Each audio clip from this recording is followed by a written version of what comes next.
Today we're going to Idaho Springs. Idaho Springs, I know, you probably haven't stopped there because it's just been an exit on the way to Vail and Breckenridge because you're skiing or snowboarding, but I highly encourage you, get off on the exit next time because Idaho Springs is a good town, full of history, full of good times. Haley loves it. Our first date there, so we're going there today to explore some of the history of Idaho Springs, western expansion, and then also it was winter grounds for the Ute because there is a spring there. There are vapor caves there, but Haley doesn't want to go because there was 20 Facebook comments that it was dirty. So we're just gonna have to post some videos of it from somewhere else, right?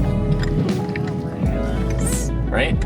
Oh, well, it was a lot of people who said it was gross. Yeah, so go on a Radically Colorado adventure with us to Idaho Springs.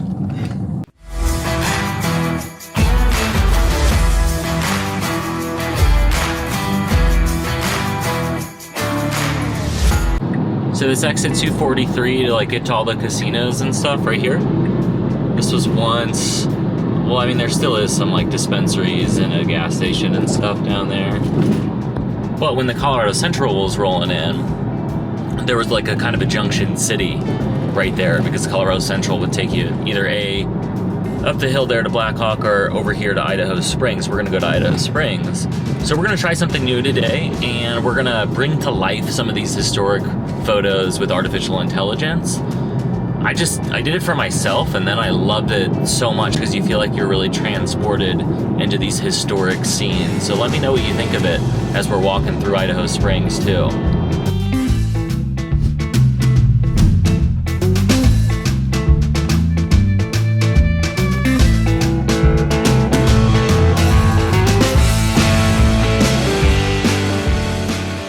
Vail helping out with this next bit, but this town was also founded by George. I feel like everybody during the 1850s, 60s was named George looking for gold out here.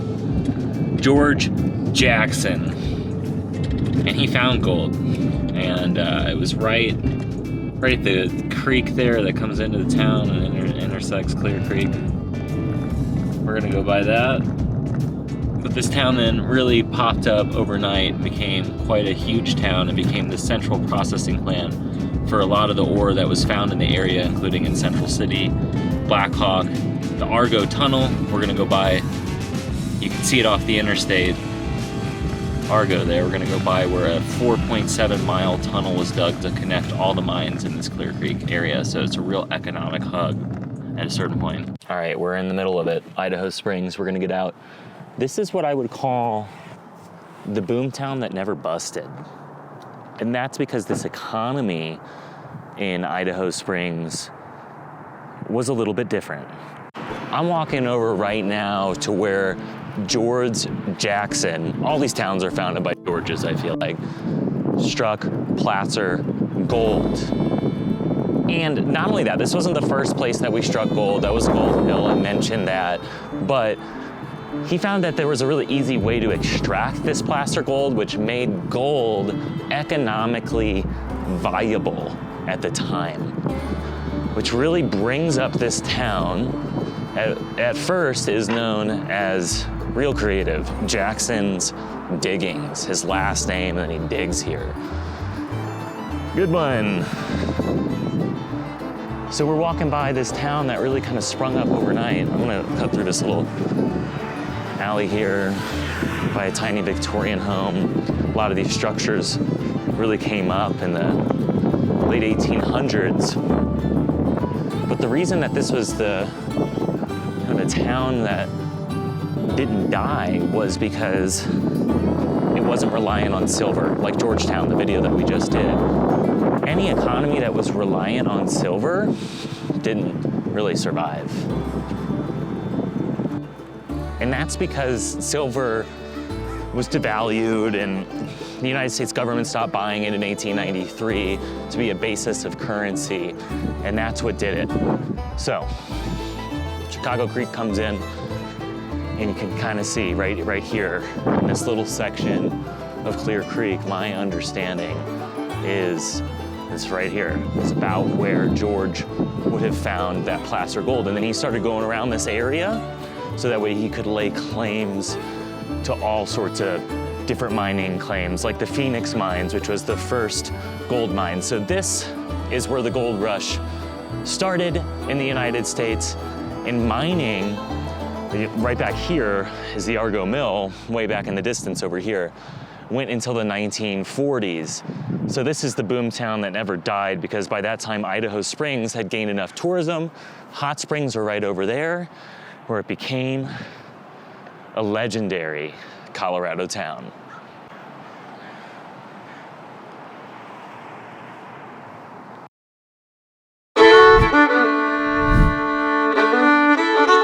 This would have been the Colorado Central coming through here, dropping people off in Idaho Springs. And I got some pictures of this coming in. Look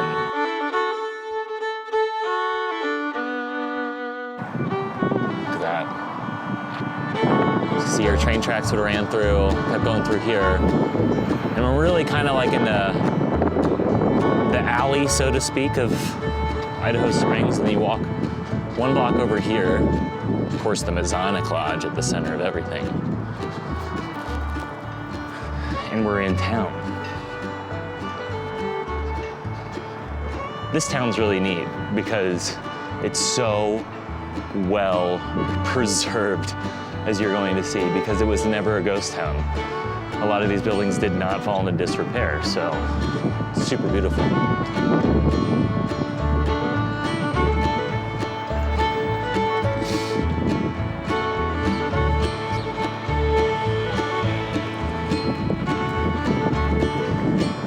On your street.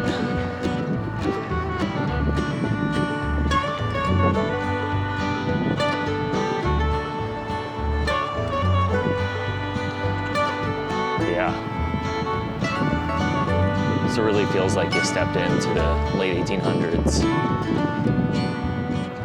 early 1900s. There's really cool stores and stuff here.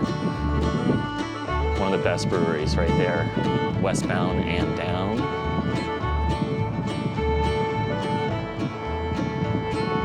And then the Buffalo Restaurant and Bar.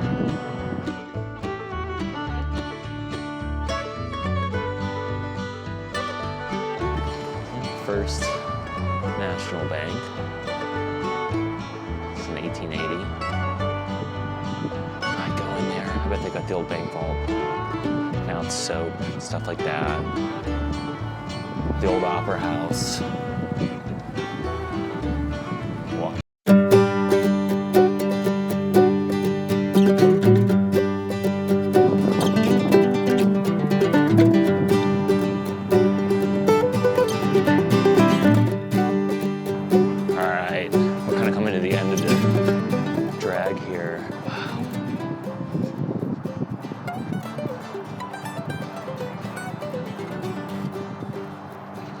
How's it going?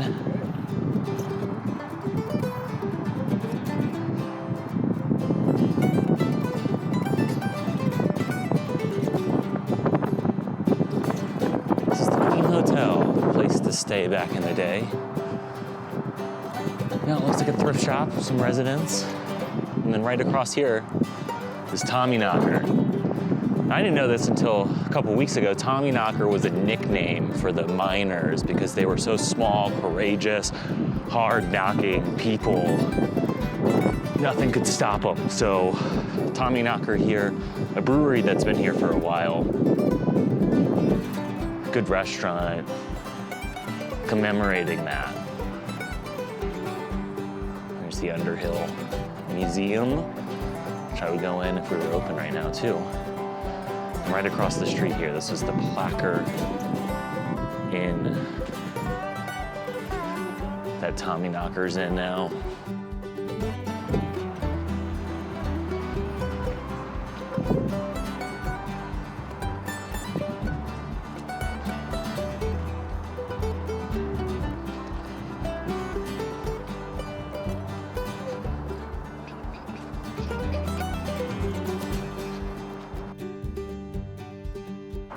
It's the Miners and Merchants building.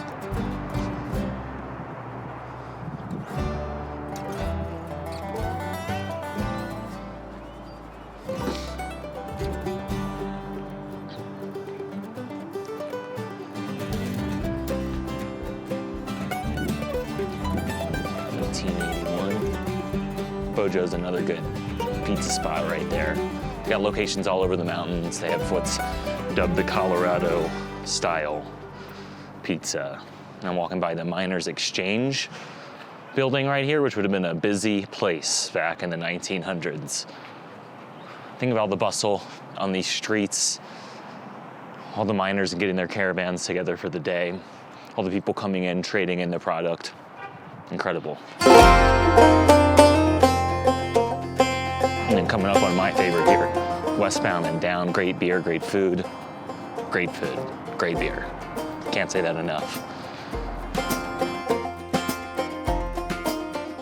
You can really feel it, a lot more vibrant than some of the downtowns we've been in historic Colorado towns that experienced the depression of when silver wasn't a commodity anymore. Those towns fell apart overnight. This town kept on kicking, and that's the real difference. The economy here was dependent on gold and hard rocks, not silver, so this town kept going. And in addition to that, this town had another thing going for it, which it still does today. Like I said, Idaho Springs gets a bad rep because I guess it's just a stopping point on the way for people to ski, but it's so much more than that. You can see that it's got so much life in this town still today, and it's been going through this town ever since, and that's because of the tourism in this town that has kept it alive and well.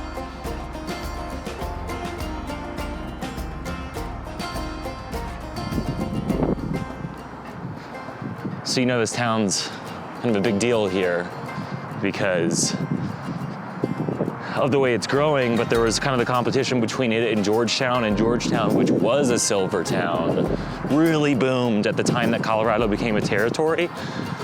So it did become the county seat of Clear Creek County, even though Idaho Springs has for a while been bigger. You know, here's its city hall.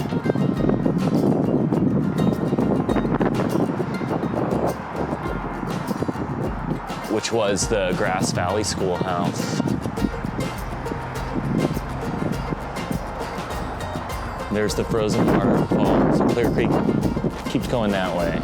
And we're gonna follow it to one of its first mines, the Phoenix mine. It is the first mine. It's still open today. You can still pan for gold. You can still go inside. And it was where the gold rush started. It was one of the claims by George Jackson and some others, and the first one to open and bring substantial population to this area.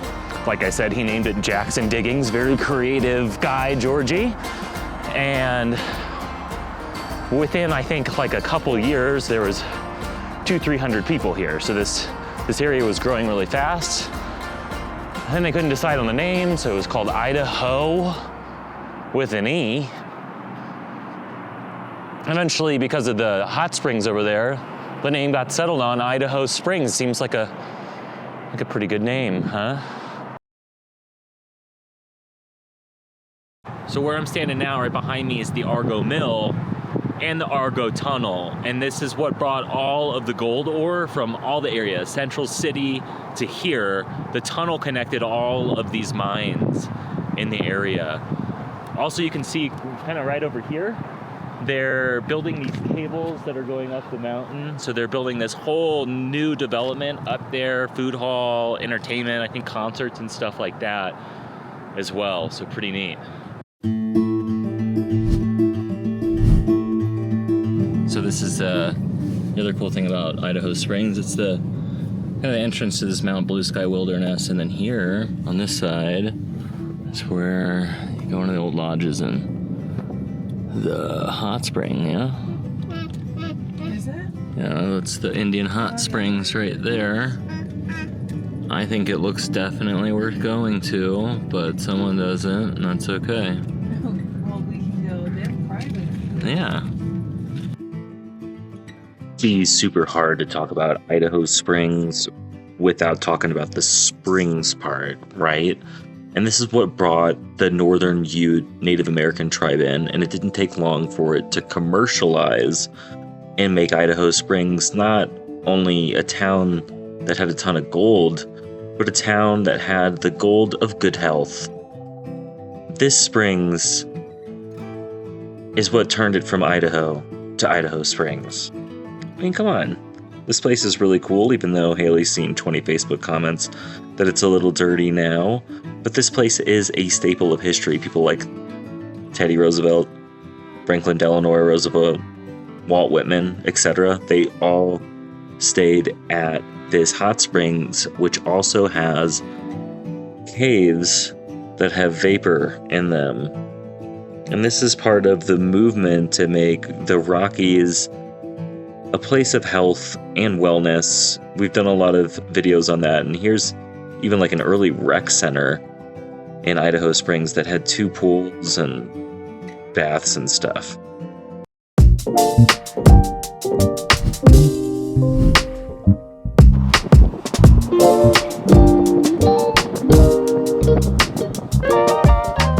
lot of great architecture here. This house over here, the castle, was built by a guy who was from Illinois, so a lot of money flooding into this area at the time.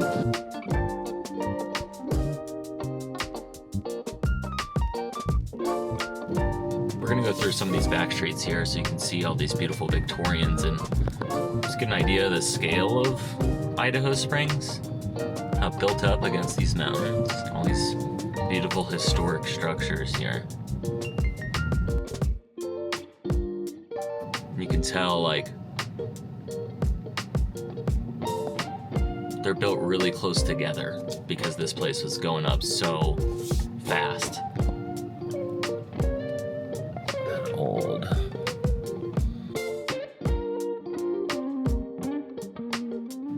Look at this house. Oh my gosh, it's beautiful.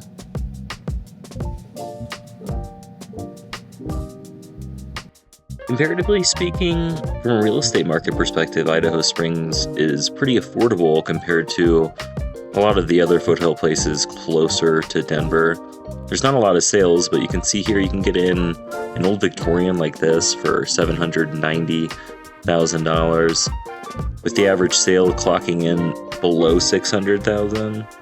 This is a mountain town that's actually a little bit accessible price-wise, and it's also just like 45 minutes from Denver, so you're close enough, you're far enough, and this is why we like living around this area. We live in Evergreen because truly you're really close to things, but you're still in the Rocky Mountains and secluded at the same time, and that's the beauty of moving to this area.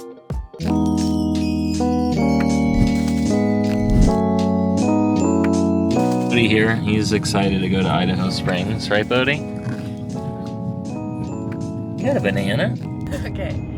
Why I chose Conrad's is because it had the best ratings. It was a 4.7 on Yelp too, which we all know like Yelp can be pretty harsh sometimes, so that's saying some things I feel like. And then the other places just did not have good reviews, and I feel like a place is good based on the reviews for sure, so Conrad's it is. Fun fact, Haley's from Chicago. So if there's a Chicago place anywhere, she's gonna go to it. Idaho Springs, also known for its relatively cheap gas prices, comparatively speaking, to the rest of the mountains.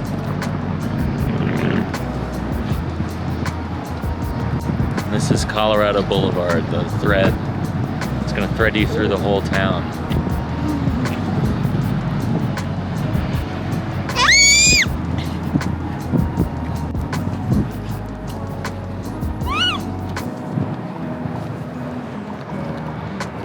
It's cool, you can see in some of the houses back here, those are old 1800 structures, and so that's like a lot of this would have been modified then. During the 50s, you know, the age of the automobile, because this would have been Highway 40, later Interstate 70 over here. The railroad would have gone right through here too.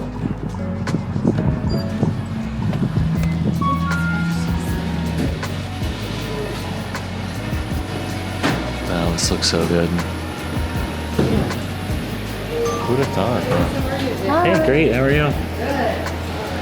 That also looks good. Yeah, it does. M&M, candy, and chocolate chip. Deviled egg potato salad.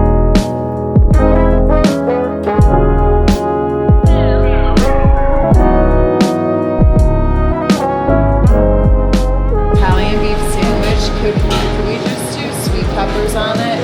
Could we do extra sweet peppers? Could I do a cup of juice on the side as well? Yeah.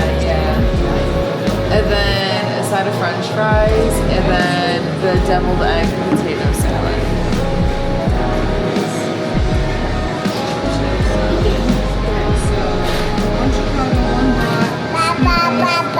Extra gravy, extra sweets, more fries, and potato salad. Yes. Perfect. You guys want to hang out here? Do you want to grab it to go? We'll hang here, okay? All right, 27, 26.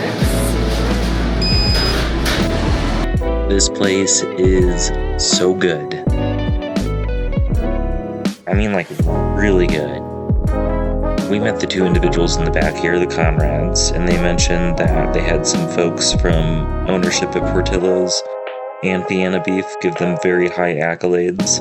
And I don't mean to toot their horn for them, but I do think this is as good as Portillo's, if not better. Yeah, I just pissed off all of Chicago at me.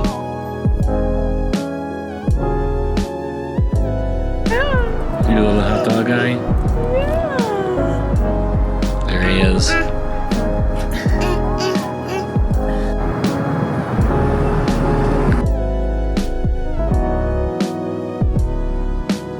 There she is. Got her sweater on backwards, we just noticed. That's what having a baby will do. I'm just trying to rush off. You gotta forgive her for having her tags out in the previous shots. Yeah. And forgive me, I didn't notice.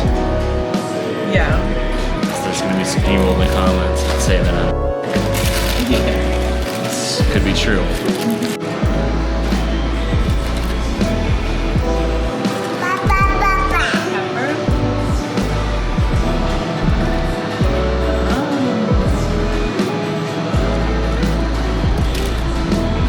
What do you think? Oh, the Bodie? Nope.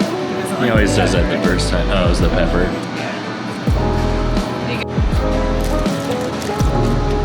Look good? That went down really fast. What? What? It's really good. It's falling apart wet. It's just how I like it.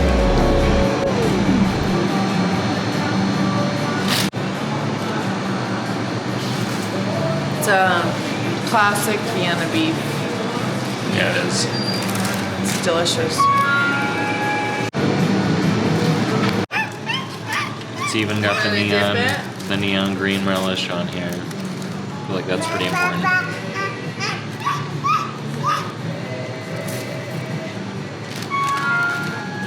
It's really good. Yep. This might be like one of the best In Colorado. Chicago places I've been to in Colorado.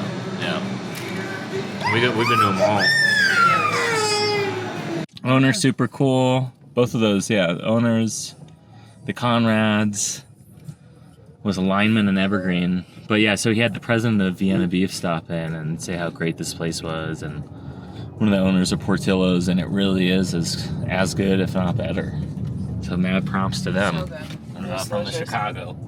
Yeah, no, it was absolutely delicious. It was the best place that we've had in Colorado because we tried. Where's the one off of One on Colfax? Colfax. There's one in One in Centennial. Centennial. There's another one in Evergreen we haven't tried though. It's just a food Oh, yeah. truck though. Before I head to Evergreen, I gotta grab a coffee. Look at this view though. Old Carnegie Library, the old fire tower, and then right over here. This is pretty cool. You can see where the train tracks would have come in. Right here. This is it. And the Colorado Central would have kept on plowing that way to Georgetown. But let's go grab a little coffee, huh?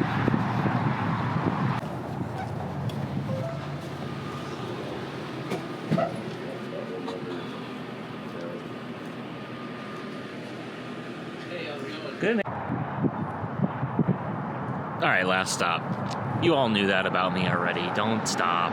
Just stop.